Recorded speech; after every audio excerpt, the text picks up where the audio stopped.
இந்த சூப்பராக இருக்குது சாப்பிட்றதுக்கு. அஸ்ஸலாமு அலைக்கும். வீட்டுக்கு கெஸ்ட்டு வர்றாங்களா, என்ன பண்ண போகிறோன்னு தெரியாமல் ஒரே குழப்பமாக இருக்கா? கவலையே வேண்டாம். வீட்டில் இட்லி மாவு இருந்தால் போதும். சூப்பராக இந்த மாதிரி ஒரு போண்டா செஞ்சு சட்னி வச்சு கொடுத்து பாருங்கள், செம்மையாக இருக்கும். வாங்க இந்த போண்டா எப்படி செய்கிறதுன்னு பார்க்கலாம். அஸ்ஸலாமு அலைக்கும் வரஹ்மத்துல்லாஹி தஆலா வபரகாத்துஹு. எல்லாரும் எப்படி இருக்கீங்கம்மா? எல்லாரும் நல்லா இருக்கீங்க? அல்லாஹ்வுடைய அமானதமா நாங்கள் நல்லா இருக்கோம். எங்க வீட்டுக்கு இன்னைக்கு குழந்தை கொண்டாட்டி பிள்ளை இப்படி எல்லாம் வர்றாங்க. இந்த ஆட்டி வச்ச அரிசி மாவுல ஒரு போண்டா போட போறேன். எப்படி போடுறேன்னு பாருங்க. இந்த மாவு வந்து நம்ம எல்லாருக்கும் சாப்பிட்ற அளவு, ஒரு 10 பேர் சாப்பிட்ற அளவுக்கு மாவை எடுத்துக்கங்க கொஞ்சம். இது வந்து இட்லிக்கு ஆட்டி வச்ச மாவு. இந்த மாவுல எப்படி போண்டா போடுறோம்டா, இந்த வெங்காயம், கொஞ்சம் மல்லி இலை, ஒரு 2 பச்சை மிளகா, சின்ன பச்சை மிளகா ஒரு 2, கொஞ்சம் வெங்காயம் நிறைய நறுக்கிட்டே கொஞ்சத்தை வச்சுக்கிறேன். போதுமா வெங்காயம் போட்டு கொஞ்சோண்டு ரவை ஒரு 50 கிராம் அளவு, அப்புறம் ஒரு 50 கிராம் அளவுக்கு அரிசி மாவு,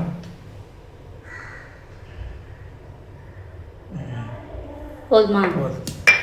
கொஞ்சோண்டு மிளகுத்தூள், கொஞ்சோண்டு ஜீரகத்தூள், கொஞ்சம் ஜீரகம், சோடா மாவு, கொஞ்சோண்டு வெள்ளை கரண்டி தெரியல, கொஞ்சோண்டு அவ்வளோது. ஆமாம், மாவுக்கு உப்பு போடாதனால உப்பு எல்லாத்துக்கும் சேர்த்த உப்பு எல்லாத்துக்கும் பொது வெங்காயம் எல்லாம் போட்டிருக்குல்ல, போட்டு இதை பிணைஞ்சுக்கிறோம். ரவை ஊறுறதுக்கு நல்லா பிணைஞ்சு கொஞ்ச நேரம் வச்சிடணும். மாவு வந்து எவ்வளோ கெட்டியாக பிணைகிறப்போ அந்த அளவுக்கு எண்ணெயை வந்து நிறையா குடிக்காது, சாப்பிட்றதுக்கு நல்லா இருக்கும். வேறு எண்ணெயாக இருக்குன்னு சொல்லாமல் நல்லா கூட ஒன்று சாப்பிட்ற மாதிரி இருக்கும். அதனால் மாவை நல்லா கெட்டியாக இருக்கணுங்கிறதுக்காகத்தே கொஞ்சோண்டு பச்சரிசி மாவும் கொஞ்சம் ரவையும் போட்டிருக்கோம். ரவை எதுக்கு போட்டிருக்கோன்னா கொஞ்சம் மொறுன்னு இருக்கிறதுக்காக, இந்த கெட்டித்தன்மை வர்றதுக்காகவும் பச்சரிசி மாவும் அதுக்கே கொஞ்சம் கலந்து போட்டிருக்கோம். போட்டு இது செஞ்சு பாருங்கள், நல்லா டேஸ்ட்டாக இருக்கும். இப்படி பிணைஞ்சு ஒரு அரை மணி நேரம் வச்சுருங்க. இதை பிணைஞ்சு வச்சுட்டு அசரை தொழுதுட்டு வந்து போட்டோம்னா கரெக்டாக இருக்கும். பிஸ்மில்லாஹிர் ரஹ்மானிர் ரஹீம். சட்டி நல்லா காயிட்டு அஞ்சோன்னு எண்ணெயை ஊற்றுறோம். சட்டி ஈரமாக இருக்குல்லம்மா, சட்டி ஊற்றுமா.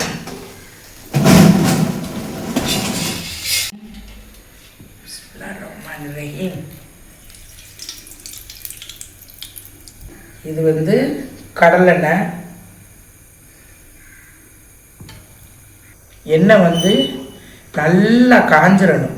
காஞ்சிற பிறகுதான் போடணும் போண்டா. அப்போத்தே எண்ணெயில் போட்டது பிசுன்னு மேலே வரும். எண்ணெய் காயாமல் இருக்கையில் ரவக்குன்னு என் சட்டியை ஊற்றிட்டு எண்ணெய் சுற்றுச்சுன்னு போட்டமாக்க அப்படியே போய் அந்த போண்டா தங்கி கருப்பாக ஆயிரும். மாவு நல்லா பிணைஞ்சு வச்ச மாவு நல்லா பல்பியாக ஊறி இருக்கு பாருங்க, பிசுன்னு. நம்ம எவ்வளோ வச்சோம், அரை சட்டிக்கு வச்சோம், நல்லா ஆயிடுச்சு. இப்போ இதை எடுத்து போட்டு நல்லா முறுன்னு வரும். இப்போ நம்ம செஞ்சு பார்ப்போம். இந்த மாதிரி மாவை பிணைஞ்சு கொஞ்சம் ஒரு அரை மணி நேரம் வச்சுருங்க.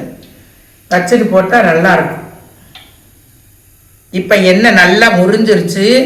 இன்னும் கூட கொஞ்சம் நல்லா இதாகட்டும், சூடாகட்டும். எண்ணெய் முதல்ல எண்ணெய் சுற்றுச்சாங்கிறதுக்கு கொஞ்சம் போட்டு பார்த்துக்கங்க. அப்போதே வந்து தெரியும் உங்களுக்கு எண்ணெய் நல்லா காஞ்சிருக்கு அப்படிங்கிறதுக்காக கொஞ்சம் திருண்டு போட்டு பார்த்துக்கிறோம். இந்த இப்படி போய் உட்காரக்கூடாது, போட்டால் டப்புக்குன்னு மேலே வரும். இந்த இப்படி வந்துடணும். வந்தாத்தே எண்ணெய் நல்லா காஞ்சிருக்குதுன்ட்டு. நான் சொல்கிறது எல்லாமே புதுசாக கொடுத்து நடத்துகிறவங்களுக்கு தான் நான் இப்படி சொல்லிக்கிட்டு இருக்கேன். பெரியவங்களுக்கெல்லாம் தெரியும், சின்ன பிள்ளைகளுக்கு சொல்கிறேன், தெரிஞ்சுக்கங்க. ஆமாம்,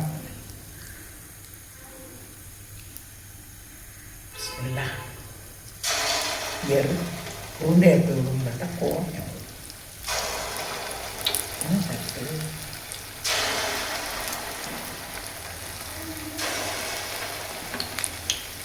நீங்கள் கவனமாக போடுங்க, உருண்டெல்லாம் பிரச்சனை இல்லை. கை கவனம் பத்திரம்.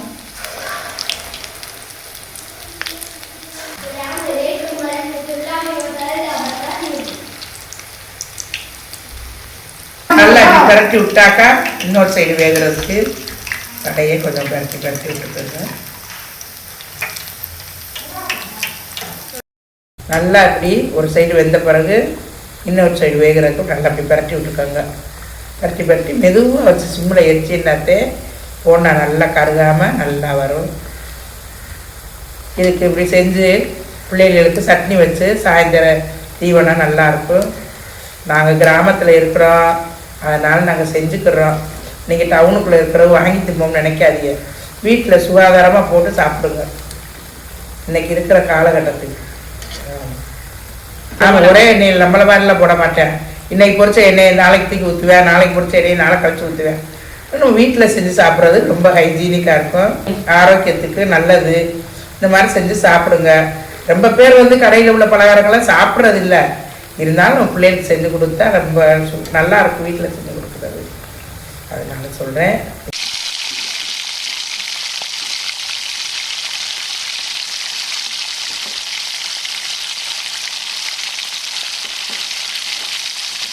நல்லா இந்த மாதிரி மொறுண்டு சிகப்பு கலரில் எடுத்துருங்க. இந்த மாதிரி ஒரு பவுலில் வடியை விட்டுட்டு சட்னி வச்சு பிள்ளைகளுக்கு சாப்பாடு கொடுங்க. நல்லா இருக்கும்.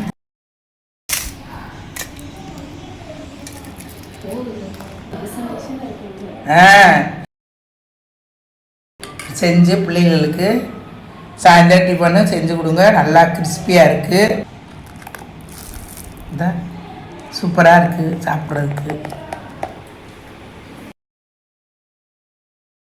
எடிட் பண்ணிடுவா.